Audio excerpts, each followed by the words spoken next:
Hey, good morning, everybody. Welcome to another Daily Market Report brought to you by Mike Bjork. Today is Thursday, May 2nd, and we got a couple of economic news releases scheduled for today. The weekly jobless claims will begin, and 342,000 people applying for unemployment last week, and the forecast for this week was about 345. So it came in at 324. So very good news there. We haven't had this number in a long while, down in the 324 range, and lately we've been kind of hovering in the 340, 350 range. So good news that we got actually fewer people applying for unemployment. Next item is the productivity for the first quarter, and last quarter we had a negative 1.7. So not obviously good news right there. So there's a forecast of a little bit improvement on Q1 up to 0.9%, and we got improvement, but not quite as high as forecast, but still good news there. It's an improvement from contraction from the second quarter, or from the fourth quarter. So decent news right there.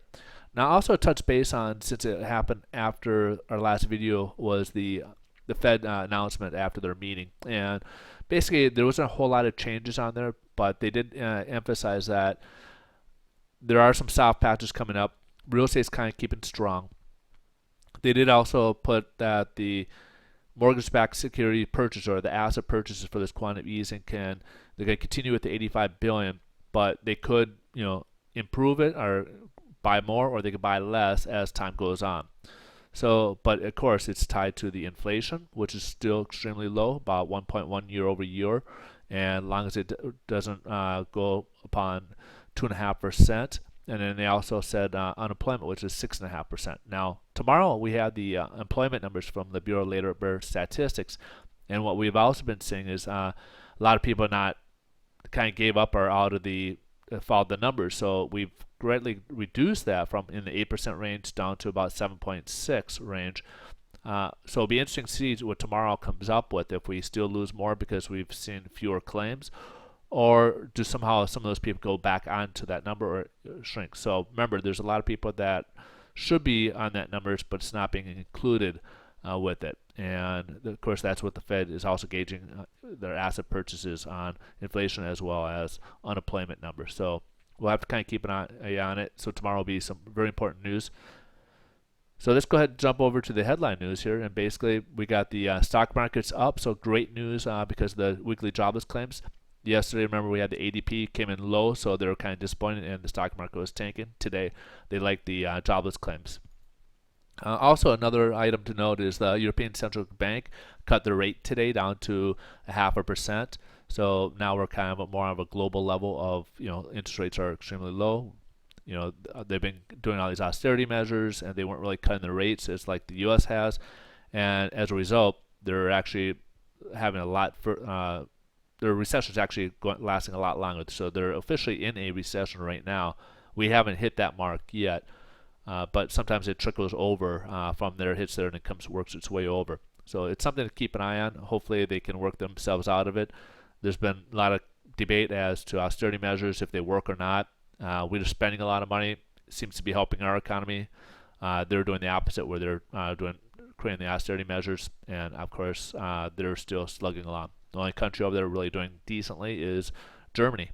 So because of them, the rest of the European community is actually kind of moving along. So let's see how all this is playing out in the bond market and what interest rates are doing. So we actually, as we saw yesterday, we had a nice little rally after the Fed announcement, but it did pull back a bit. So as you can see, that long line, and then we got the red. So closed down about 3 basis points. This morning we actually started down about 12 basis points lower, which would affect rates to higher pricing. But we did rally a little bit. We're about 9 basis points.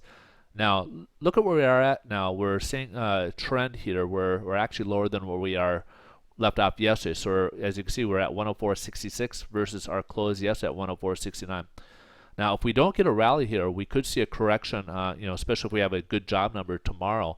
Be aware of that. We could have a pretty good correction there. We could get down to about the 104 level, where we had that about 2 weeks worth of this stagnant and kind of in that same position. So we could lose a lot of the gains that we've accumulated over the past week.